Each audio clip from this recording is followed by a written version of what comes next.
What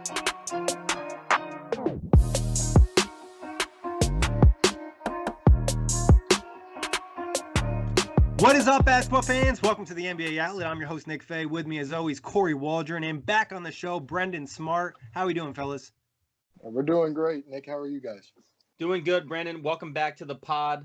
Always a pleasure to talk hoops with you. And Nick, we're dwindling down to the last few teams of this preview series. We're rolling through, prepping for the season, finishing up our preseason, getting ready for the regular season. And with that, we're going to preview the Grizzlies today. As always, though, quick reminder, you can find us on iTunes, Blog Talk Radio, OTGBasketball.com, Google Play, Dash Radio, and YouTube. Also, head to Design-Tree/Off the Glass. Grab yourself some OTG merch. Save yourself $5 with OTG5 discount code. But before we talk about Grizzlies of this upcoming season, we're going to look back at last year, 33-49. Season didn't go as planned. How would you summarize it all in one emoji? One emoji. You know the tired emoji? Yes. Man, I'll tell you what. That was the end of the G&G. Like, no fan can say G&G anymore. There's no G&G on this roster. Grit and grind. No more. It's gone. Mike and Mark are on separate teams doing their thing. And now, Memphis seems to have two young studs in Jaren Jackson Jr. and John Morant. So, thank God. That's over with. The emoji I went with is like the no emotion face, the no emotion face. Because as you just mentioned, Brendan, they got rid of the grit and grind era. It was the end of what had given Memphis so much success in the past. And we saw some flashes of the rookies, but Jaren Jackson got hurt. So it was just a blah year for me and the Grizzlies. Absolutely. Yeah, I went with just like the disappointed / like yikes face, because you go into the season and the expectation is playoffs, and you end up being a lottery team. And like Brennan mentioned, Conley was traded in the offseason, but Gasol traded during the year. Just the complete expectations and direction of the team all changed in one season. But what was the biggest positive takeaway of last year for the Grizz? There's several positive takeaways, especially with 33 wins. Jaren Jackson Jr., his rookie season, from what we saw before he was injured. Obviously, with every rookie, there's some downsides, but with Jaren, there's so many positives in terms of how he can take the ball off the dribble. He's got good handles. He can finish in the post, shoot the three. Another thing that I don't think it's looked at enough is Jaren Jackson Jr.'s relationship with Jonas Valanciunas, who came over in the Marc Gasol trade, and how Jonas, blended in so well with that young roster at the time. Valanciunas signed that 3 or a 4-year deal. And is back. So that's a veteran guy that Jaren Jackson can look up to and play next to. So this season. For me, the biggest positive takeaway is Jaren Jackson Jr. Even though his season was cut short, you have a core centerpiece moving forward in Jaren Jackson. I think he provided everything you want to see from a rookie, averaging 13 points per game, 4.7 rebounds. You want to probably see the rebounds get a little bit higher. But the fact that he can shoot from three, the fact that he shot 50% from the field, there's just a lot of promise there. And now, we're going to talk about who they brought in John Morant, but that pairing looks like almost not to the same degree, but a Mike Conley, Marc Gasol pairing of the future, right? You have a point guard and a big man to build on going forward. Yeah, I think you nailed it. Jaren Jackson, you have a rookie that pops off like that, and you just look at his skill set and the fit in the current NBA. Having a big like that is what can kind of make or break your team, or give you that potential player that's just a game breaker where the other team doesn't have a player that can defend him without making adjustments that hurt them in other ways. So I think Jaren Jackson was a steal of a draft pick. Biggest negative takeaway, though? Negative takeaway would probably be the lack of talent that transferred from last year's roster to this year's roster. In a lot of rebuild situations, you'll have 3 or 4 guys, or maybe 2 or 3 guys that can, come in off of that last year's roster. But last year we didn't have that talent that, you can develop into, what they've built now. So it's basically another rebuilding year. So we're just going to continually rebuild. Yeah, I think the biggest negative, like I could pinpoint one guy in particular, like Dillon Brooks. Him not getting much time in his sophomore year after having a pretty good rookie campaign. That's obviously a little bit disappointing because you want to see these young guys get run time. You want to see them on the court. But otherwise, negativity wise, you moved off, your guys in Gasol and Conley, which is good. Maybe Chandler Parsons once again not being able to play a lot. But there wasn't too much negative takeaway besides the fact that they obviously didn't reach playoff expectations, and then some of these young guys just didn't play well. Yeah, and kind of getting to what Brendan got at is there wasn't really talent to develop because it was a playoff expectation, and then you turned into a lottery team, and you didn't have an opportunity to really develop guys, especially with some of the injuries to Jaren Jackson and Dylan Brooks. Just these guys not getting enough time on the court and to take advantage of such a bad season. But getting to the OTG power rankings, our staff has them coming in at number 25. Do you guys think this is too high, too low, or fair? Before the trade deadline, I'd say it's fair. I think they're going to go out there and they're going to fight every night. Doesn't mean they're going to produce a lot of wins, but they're going to make a lot of games interesting. You got a lot of veterans on this roster in terms of the guys that will be traded or used for trades, especially when Memphis tries to acquire picks. And you know what happens when a team, trades a lot of veteran talent at the trade deadline? Usually the second half of the season means they're going to absolutely plummet. So I would say Memphis's ranking right here is probably going to be around 28, 29. You guys are very generous, I will say. I think it's fair. I think with this ranking, we're predicting like a John Morant and Jaren Jackson like pop-off season in a lot of ways. Maybe they're a couple spots higher. They could even be a couple spots lower. I think this is fair going into the year, though. Yeah, I'd probably put them a couple spots lower. I think they'll be one of the bad teams. I think they still might be competitive and play hard, but there's a good chance a lot of these veterans are going to be traded, or they'll just elect to play the young guys because, like we mentioned, it's a rebuilding season. But getting to the offseason, we already kind of mentioned it, the draft picks, John Morant, Brandon Clark. How excited are you for these guys, Brendan? John Morant and Brandon Clark are, you really got a core group of young guys that you can build on, not only this season, but next season and the year after that. You really need three good guys. I mean, you got Jaren Jackson and Brandon Clark down there in the post, and you've got John Morant who can ball handle and is a big, unselfish guy. It's rare he takes a shot unless he's driving down the paint. You can build anything around guys like that are unselfish and continue to push each other. And Brandon Clark's a guy who I thought was going to get taken way before the 21st pick. So having him there at 21 was an absolute blessing to the Grizzlies organization. Yeah, I mean, John Morant is the flashy piece you're getting. This is a guy who can change your franchise. This is a guy who we've learned some news. I don't know if we should break it on this pod, but learning some of the news of one of the other rookies possibly missing some time. This gives John Morant a really good chance to kind of bolster his Rookie of the Year case early. This is a guy who's got similarities to Westbrook, maybe not so much of the out of controlness, but the fact that he can facilitate for others, he can push the tempo, can rebound at a decent click. And you mentioned a guy like Brandon Clark. Brandon, I think this is a guy who's got a lot of NBA ready now talent to him. And then of course it's just about developing. And then we mentioned Jaren Jackson earlier. Pairing him with Morant is just great. Like now you have your point guard of the future and your big of the future, and that's so crucial in this NBA. And you guys mentioned Brandon Clark. Some people say one of the biggest steals of the draft. But moving on to the offseason in terms of free agents and trade acquisitions, got Andre Iguodala, Tyus Jones, Grayson Allen, Jay Crowder, Josh Jackson, DeAnthony Melton, Solomon Hill, Miles Plumlee. Which of these guys excites you? You named off a lot of guys right there. The guy that excites me the most, who I didn't think would adapt to the role, is Tyus Jones. He basically accepted the fact that he was the backup point guard, and he's going to take care of John Morant in terms of, how he controls himself on and off the court. You've got guys like Jay Crowder who are excited to be in Memphis and have accepted that veteran leadership role. Jay Crowder made it very clear on day one of Grizzlies Media Day. His job this season is to bring the dog out in Jaren Jackson Jr. You've got a guy like Grayson Allen who is fighting for his NBA career because he didn't really get much of an opportunity in Utah. He's getting a great opportunity here in Memphis to show that he belongs in the league, not as a point guard, but as a two guard.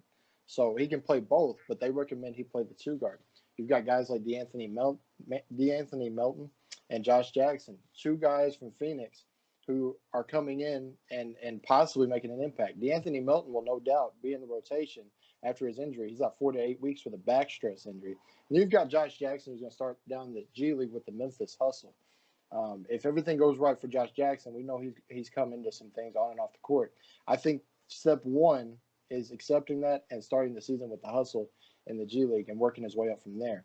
Miles Plumlee and Solomon Hill, I think those are the two guys that you're going to see get used in trades at the trade deadline. Yeah, a lot of names coming in. If Iguodala was buying into the Memphis Grizzlies, I would probably lean on him. But obviously, he doesn't want to be here. He doesn't want to be there, I should say. I'm not We in don't Memphis. want him. Yeah, and as you just mentioned, you don't want him. So I think Jay Crowder would be my runner-up pick. Jay Crowder, as you mentioned, saying all the right things as a veteran on this roster, pushing to get the dog out of Jaren Jackson is definitely a step in the right direction. And then you're buying low on some other young players. Getting Josh Jackson, obviously he's going to start in the G League. Didn't really work out in Phoenix, but maybe he can get his career turned around. Grayson Allen, we know he's got some of a bad rep for some of his actions in college, and even some in summer league. I believe he had an action or two where he's back to his using his legs to trip other players and being a little bit of a bush league player. But you still have Melton, who I think has a very high ceiling, and then Tyus Jones. At times probably needed more run time in Minnesota, but they were kind of stuck having to give Teague and Rose the bulk load of those minutes at the guard position. So I think it was the right amount of guys to bring in between the mixture of veterans and young guys. You're just hoping that some of these guys kind of pop off because you're buying on some guys who right now could be out of the league in a couple of years. Yeah, I think they took flyers on a lot of young guys, and that's what you do when you're in a rebuilding situation. If you hit on, 1 out of 4 of these guys, it's success. And then with the veterans, it's possible trade chips. Iguodala doesn't want to play there, but maybe he could get them a second-round pick or maybe even a first-round pick from one of these contending teams. Even Jay Crowder at the deadline, I think, is going to be an attractive name for a contending team. So overall, with the combination, like Kory mentioned, some vets for some trade chips and some young guys for some flyers. But players out, we got Mike Conley, Justin Holiday, Avery Bradley, Chandler Parsons, DeLon Wright, Tyler Dorsey, CJ Miles, Javon Carter. Out of these guys, who do you wish they were able to keep, Brendan? I want to say Javon Carter because I liked where he could have gone. But at the same time, I think Memphis hit on DeAnthony Melton and Josh Jackson in that trade. So, I mean, the other guys had to go. CJ Miles was a good trade chip. Of course, Mike Conley opened up a lot of cap space for Memphis to make moves and get acquired picks. So out of that list, Javon Carter is the only guy that we wasted a pick on. That we as the media and Grizzlies fans saw a lot of potential in terms of his defense and where he could grow his offense. I mean, at least I must be well tuned in with Memphis because Devon Carter was a guy I put down as well. Coming out of West Virginia, one of the few rookies I knew last year going in. And like you mentioned, was a defensive-minded guy who maybe could have fit into the future. But again, you got other young pieces in the deal that he moved out on. So it's not a major loss for really any of these guys. Yeah, he did put up some good minutes for Memphis, just being kind of that gritty guy, picking people up full court and whatnot. DeLon Wright was a guy I thought that they could have kept but then you look at his age at 27, maybe they thought he was a little bit too late in their timeline, but still nothing too crazy considering where they're going as a franchise. It's not like they've lost any elite young talent that's going to hurt them down the line. But talking about the team in general, what would be the biggest X factor for the Grizzlies, non-player and non-health? I think this season you've got to look at progression in all areas in terms of how this roster adapts to Taylor Jenkins' offense, the 5-out offense, basically. 5-out spread. You're rarely going to see a big like Jaren Jackson or Valanciunas in the post. Overall, you've got to look at progression, especially in a season like this, because it's pivotal. Because next season, Memphis has not a ton of money, but a good amount of money to go out there and acquire a free agent or make some moves. So you got to figure out where you're at this season. So progression is what I put. Yeah, I mean, progression is surely what this team needs to have going forward. I also, for me, my real X factor is Taylor Jenkins, another new head coach in Memphis. This team has had some turnover over the last couple of years. David Fizdale, Bickerstaff took over last year, and now you have a new head coach in Taylor Jenkins this year. So how does he set the new culture for the Grizzlies going forward? Obviously, as you mentioned at the start of the pod, Brandon, we're moving out of that grit and grind era. Does this follow a similar pattern, a similar road? Does he take it down a different direction? Does he get the most out of John Moran and Jaren Jackson early? So for me, it's Taylor Jenkins as the guy to watch. Yeah, with the argument that coaching and player development is the biggest X factor, how do you think Jenkins fits with that, Brendan? He specializes in it. I mean, that's where he started. He started in the G League. Not only did he start in the G League, he started the front office, if I'm not mistaken, over in San Antonio. So his specialty is developing young guys. Once you develop him, what can he do after that, though? Once you get a guy to his potential, where do you fit him in? So I mean, the big thing with Taylor Jenkins is going to be, like I said, progression in all areas, on and off the court. How and my big thing is, especially with this franchise, how in the community is this team going to be, and progressing on the court. So that's It's the big almost thing. like it's a progression year for Jenkins as well. Like you mentioned, being known for player development. Now it's like, how do you become an NBA head coach and manage a game, which is a completely different kind of area. But what's the starting lineup going to be on opening night? All right, so my starting five, who I think they're going to put out there on opening night: John Morant at the 1. I think Dylan Brooks gets the nod at the 2. He scored 21 points in the third quarter the other night, scored 31 altogether. Jay Crowder at the 3, Jaren Jackson Jr. at the 4, and Jonas Valanciunas at the 5. That is the same starting 5 that I'm rolling with. It sounds good. Do you guys think that they could elect to go with Kyle Anderson at the small forward position, obviously giving him that big contract, having injuries last season, or do you think it's Jay Crowder's spot? I think it's Jay Crowder. And the only reason I say that is Kyle Anderson played that role last season. He played the 4 behind Jaren Jackson Jr. because he can ball handle. He can play in the post. He's not the flashiest of guys. So the post really fits him well, So, I mean, you got an extra ball handler out there with Kyle Anderson off the bench. So I don't see him coming. He can start, but I'd rather see him off the bench like he did last season. Yeah, I think he comes off the bench because I think you want floor spacing on that starting unit, and you want guys who can shoot. And obviously, Kyle Anderson isn't the strongest of jump shot shooters. Absolutely not. Now, moving on to player to watch, who's the guy on Memphis? Player or players? Give me one. I'll give you one guy. I'm probably gonna take.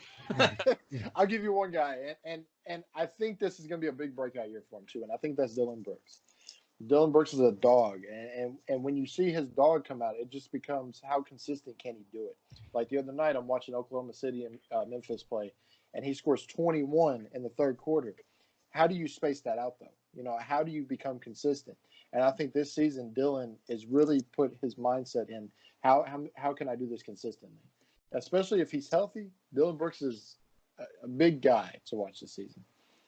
All right, so you made my job easier, and you're definitely going to make Nick's job easier by going with Dylan Brooks. So that wasn't, I don't think, on either one of our radars necessarily. But for me, I'm going to go with John Morant. Obviously, rookie year, a lot of expectations coming into the league. And this is a guy you want to be able to say is your building block going forward with Jaren Jackson.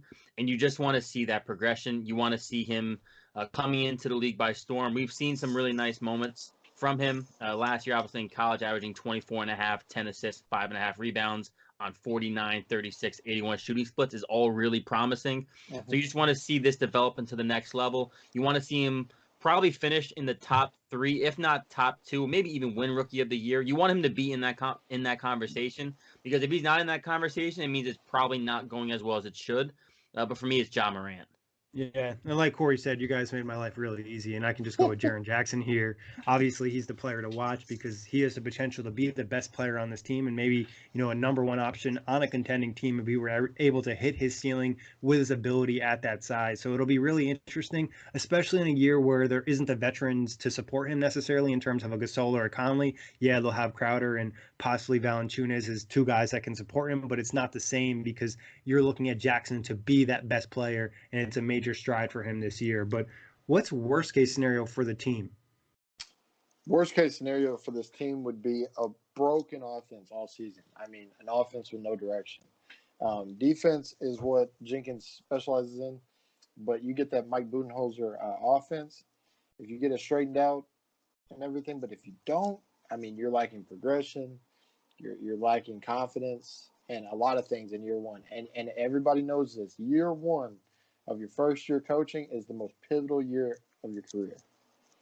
So I think worst case scenario for this team would be having the worst record in the NBA. Yeah. Like being the dead last team, having maybe less than 20 wins or just 20 wins. Maybe we don't see the kind of stride we're expecting for some of these young guys. That would be my worst case scenario.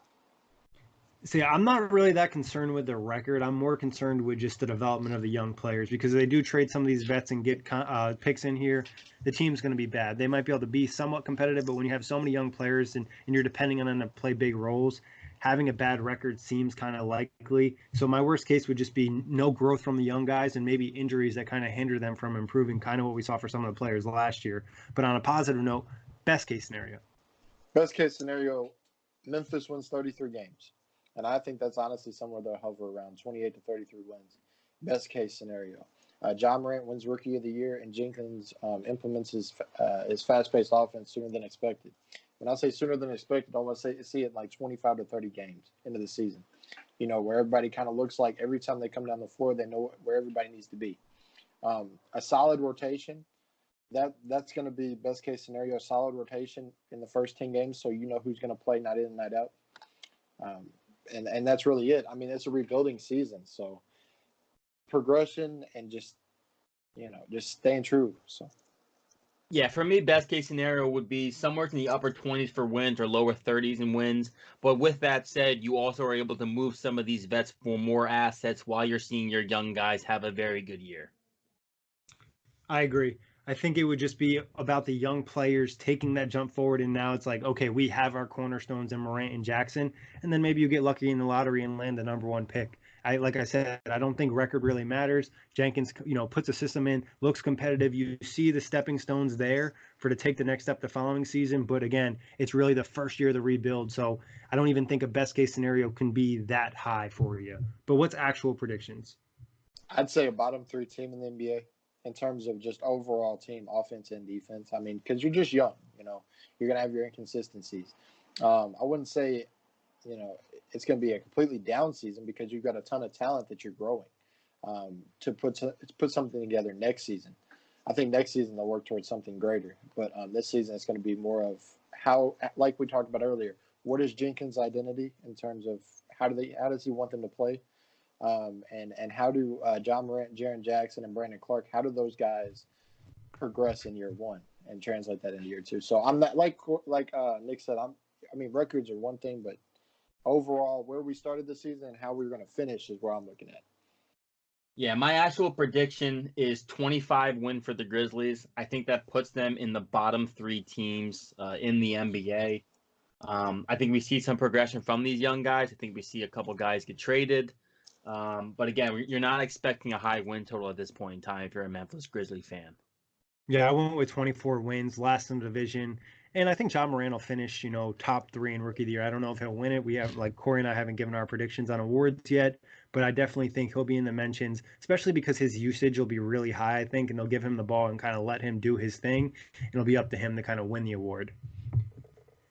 Any other topics you guys wanted to touch on before we move on to League Pass? Yeah. It'll be interesting to see what happens with Iguodala as we go into the year. The big question mark of Andre Iguodala has been, kind of one of the bigger storylines with the Memphis Grizzlies. Will he get bought out? Will he get traded? Will he show up? So how this eventually unfolds to me is very interesting. Another big thing, since we're talking about Andre Iguodala, the Grizzlies have a brand new front office. They're not giving anything away. So, I mean, the old front office would have made a move on Iggy this offseason. Nothing sounded great. Just wait until these teams are really desperate and they're one player away at the trade deadline. That's when they'll give you that first-round pick. So I like the way Memphis' front office has handled everything this offseason. First year, Tayshaun Prince and Zach Kleiman, they're doing a great job. So it'll be interesting to see how they handle the trade deadline. It is very important. A lot of people wanted them to just buy Iguodala, but they held on to it, and they might grab themselves a pick or possibly even a young player. So it'll be interesting how that situation unfolds. We know both the Clippers and the Lakers are very interested, but who knows, another team can kind of swoop in if they're having a very successful year. But getting to League Pass, how would you rate the Grizzlies 1 through 10? Oh my goodness! Give me an idea where you got. Give me an idea of what you guys put before I sound crazy. You don't want to know. Okay. So I went 7, and then I put in parentheses. I said based on matchup. Depends on who Memphis is playing. Now, if they're playing the Clippers, it's probably like a 3. But if they're playing somebody that's decent, they're not amazing. It's going to be fun to watch Ja and Jaren Jackson play, and then you sprinkle in Brandon Clark and some of the other guys that could potentially blossom too. it's going to be an interesting team to watch, and interesting can mean a lot of things. But I'm firm on the 7 though. I mean, League Pass, it's going to be fun. And outside of like if the Lakers are on or the Clippers are on or Houston's playing or Golden State, Memphis is probably one of those teams. It's going to be fun to watch them blossom. So I went with a 3.5. Oh my goodness! So you can give like 1.5 to Ja Morant, 2 to Jaren Jackson, because I'm only viewing Memphis for those 2 players. I could give it to him about anybody else, and when I probably watch them, they're either on national television, which I don't even know if they have any games on national television. If they do, chill, bro. You're shooting me right now. Chill. Or when they match up against the Patriots. It's just a team that, with the parity we have in the league, I just can't give them a high league score rating because I think there's other teams that are going to be more enjoyable. But if you're going to be tuning in, I do think there will be nights, like you mentioned, certain matchups where Ja Morant and Jaren Jackson blossom as a pairing. Yeah, I think you're right, Kory. I think they're not necessarily a team you're going to go to watch every single night. When they match up against other young teams, I know some people have circled like New Orleans versus Memphis or Atlanta versus Memphis. When you get a lot of young players in the same game that are trying to be those next stars in the NBA, it'll be exciting. But I just rolled with a 4.5 here. Sorry. Hey, at least you were nice. I mean, I have a reputation. 3.5. I have a reputation to keep up. Is that your lowest, or where does that rank? No, that's tied with the Knicks. Right. The Thunder and Suns were the lowest with 2 apiece, but we also haven't done the Hornets yet. So. Oh my God! I don't know how you watch that. Okay, what TV show would you compare to the Grizzlies? Now, this can be based off of watchability or plot. It could be based off of what? Watchability or the plot of the TV show. So it could just be something that's similar in terms of you like it, or it could be something that relates to the plot. First thing that came to my mind, and you guys are probably gonna think I'm crazy, but when I think of the Grizzlies, it's Ja Morant and Jaren Jackson, Step Brothers. That's the first thing that came to my head. They're kind of goofy. They're goofy and they're young and they're funny. It's a funny little thing they have. So Step Brothers was my thing. That was the first thing that came to my head. Fair. So I went with Bob Burgers, and I gave Nick shit for this pick. The other You did. For whatever. It was on a team that I rated like a 5 or above. I know. So this is why I went with Bob Burgers, because even though I won't be tuning in, so my league pass rating is a little bit lower, I do think when you watch this show, because I'm a big fan of the guy who plays Bob's voice, and I'm a fan of a couple of the kids. So I do think there will be some fun nights, just like when you're watching the Grizzlies, there will be some fun nights with Ja Morant and Jaren Jackson. Am I going to be tuning in every week to watch an episode? No. Am I going to be keeping track of episodes? Probably not. But if it's on, I'll give it some humor. I can probably find some enjoyment in it. But more or less, it's not something that I'm looking to watch on a nightly basis. I went with Law and Order SVU, kind of like the Grizzlies. It used to be good, and now it's kind of going through a weird phase. Oh, man. It's not necessarily must watch or anything like that. So that's my comp. We're sorry we hurt your soul, Brennan. At least we waited to the end of the episode. Hey, reality hurts sometimes. That's okay. But guys, anything else you want to mention before we get out of here? Hey, Kory, shoot, man. I'll follow you. You can follow me. Wait, what are we doing? We're doing plugs, right? You can do plugs. Yeah, you don't have anything else on the Grizzlies, then go ahead. Oh, yeah, no, I was about to say, I think just watch out for Ja Morant and Jaren Jackson Jr. because these are 2 guys who have all-star level potential, and they both actually have borderline star potential. But obviously, we need to see it come together. We need to see it on the NBA court. But the Grizzlies actually do have a very bright future, even though I may have sounded extremely low on them to this point in time. Yeah, I definitely think that's an all-star duo possibly in the future. Ja Morant definitely has all-star potential, and Jaren Jackson, I just love a big that has that type of skill set that can almost do everything. All he just needs to do is really polish his game. The last thing I'm going to say is I think Ja Morant will be top 5 this season. I don't know if this is going to be a hot take or not. Top 5 this season in assists. That's just my assists. Okay. Yeah, and assists. I mean, he is a very good passer. I've seen some of his scouting he can before see college. The floor crazy for his first season. I've seen a handful of games, but the way he sees the floor and things develop and everything, it's wild. So keep going. No, that's why that was the last thing I was going to say. I mean, top 5 in assists is pretty bold, but at the same time, I can see it. I just wanted to say that guy, Scout with Brian, we all know who I'm talking about. The Twitter guy who comes at your throat if you talk bad about him. He did have a tweet claiming and saying that he thinks John Moran will come into the league being a top 3 passer already. I saw him tweet that. I said top 5, so yeah. Yeah, I'm just saying. So it's somebody even higher, and he's never wrong. So I'm just saying. Yeah, hey Kory, man, hey, chill, man. He don't listen to the pod, and if he is, he'll get blocked tomorrow. So I'll say this: I think Morant probably has the potential to be a top 5 in assists this year, but due to his teammates not necessarily being the best offensive threats, it'll make it more difficult for him. Very true. Very true. But now let's hit him with the plugs, fellas. All right, you can find me on Twitter at bsmart21, and that's really about it. You can follow me on Twitter and Instagram at kwalhoops. That's KWAL Hoops.